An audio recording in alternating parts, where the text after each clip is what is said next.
Hey guys, welcome back to my channel. I would just like to start by saying a huge thank you for all of the support I received after posting that last video and again posting that photo on Instagram. Your support means so much to me and it motivates me and inspires me to keep on making these videos.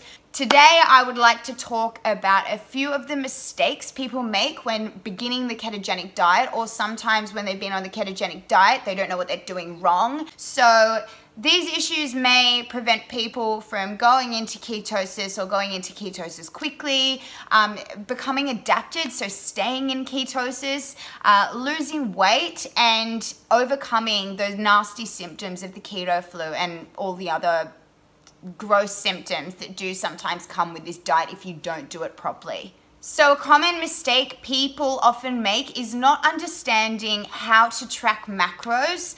You need to understand what a macro is. So your macros are your proteins, carbohydrates, and fats. You need to know exactly what your percentage is and take that from your calorie goal. I get a lot of questions, what should my calorie goal be?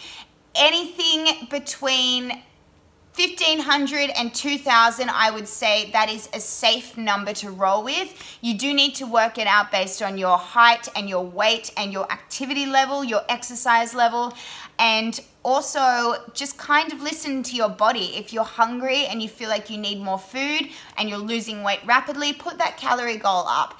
If your appetite is suppressed but you're not losing weight, then definitely lower it a little bit, play around and see how you go with that. With macros, you absolutely do need to get the ratios correct and the percentages correct. So we're talking 5% carbohydrates of your total calorie goal. This is generally between 20 and 25 grams of carbohydrates.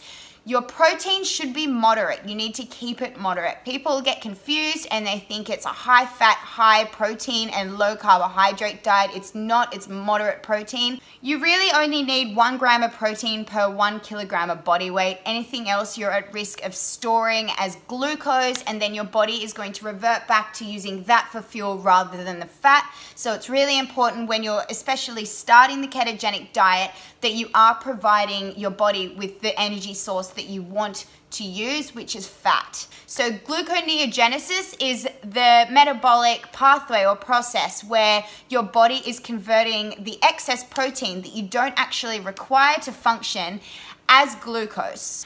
Another important mistake is not doing your own research. You need to be 110% involved in the tracking process, the researching process of this diet.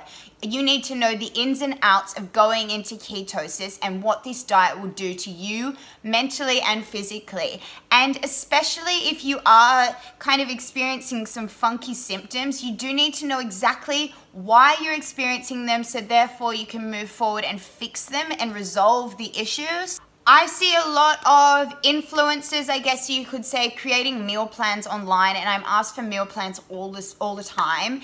I just don't think that you should be given a step-by-step meal plan on the initial stages of starting the diet. You need to do everything for yourself. You need to learn about the foods. You need to know how many grams of carbohydrates are in your favorite foods, so therefore you can create these meals rather than copying a recipe, because everybody's macros are different. You can't mirror somebody else's diet and expect to get the exact same results. But what I'm saying is, following a meal plan, especially for like a month's long time, you're not going to learn about the food that you're eating, and therefore you're at risk of really falling off the bandwagon once this program ends and the training wheels come off. Another mistake, and I get these messages also quite often, is I eat the same thing as what you eat in your What I Eat in a Day videos, however, I'm not losing any weight. We are completely different. Our genes are different.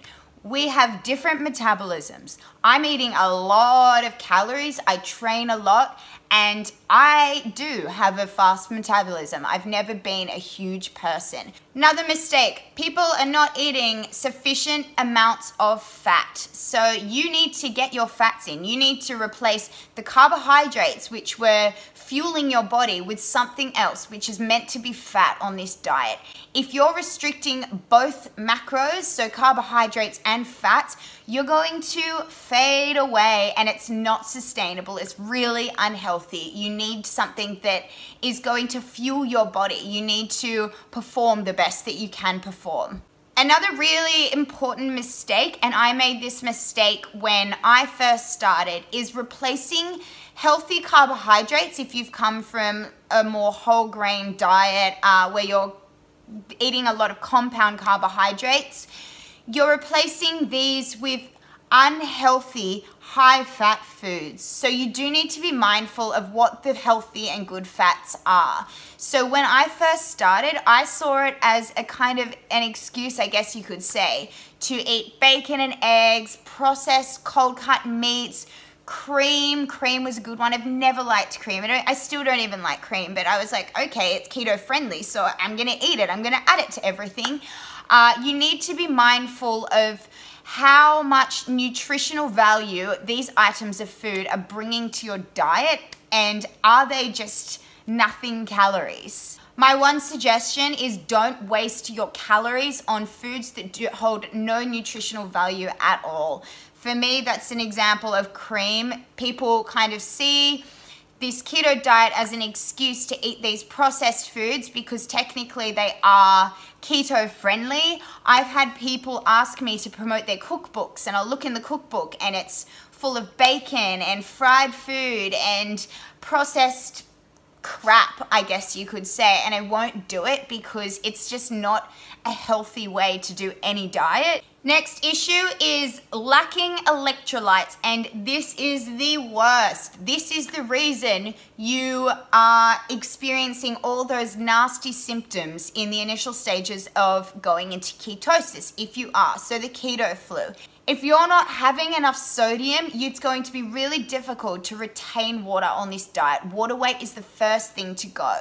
So it's really important that you're adding sodium to everything and you are trying to get as many minerals and vitamins from your foods as possible. Magnesium and potassium, you will notice the symptoms straight away if you are deficient of these. So increasing sodium is huge. I add pink Himalayan rock salt to everything. Something that bothers me when people initially start a diet, and it's not just the ketogenic diet, it's any diet, and it's people trying to replace the bad treats with the good treats, and people really don't understand whether or not these good treats are actually good for you. I have a huge issue with sugar, mostly refined sugar, but any sugar. I don't consume it if I can help it. Fake sugar is just as bad as real sugar, if not worse. It's actually, in fact, more addictive, and it's chemically made, which means it's highly processed and bad for you long term. So if you're starting a diet and you're already researching how you can replace these naughty treats and desserts, then you're starting the diet on the wrong foot. You need to actually get your nutrients and your calories from wholesome, nutritious foods. On the ketogenic diet, fat will kill your sugar cravings, and you will learn that soon enough once your appetite suppresses. Another common question I'm asked is, do I drink? Do I consume alcohol? Yes, I drink. I drink quite regularly, only because I know that I can without falling out of ketosis. I'll probably have a few drinks every single weekend, and now that I'm adapted, I know that that's not going to affect my chances of staying in ketosis. And also, I have some pretty serious self-control. So I've said it a million times before, but this diet is a lifestyle for me. It's really easy. I don't look at food the same way. I know what I can and can't have, and what I want and what I don't want. My appetite is suppressed, so I'm in way more control of what's going into my mouth. But this is dangerous once you've had a few drinks, and you're more at risk of binging and falling off the bandwagon. So my suggestion is just waiting that month or however long it takes to become adapted, and then you can actually see how the alcohol makes you feel and decide what you can and can't have and what's going to kick you out of ketosis. And the final mistake I'll talk about is not coming prepared, not going to work prepared, not going out for the day prepared. If you know that you're going to be in a situation where you can't order keto-friendly meals or keto-friendly items, pack your lunch, pack food.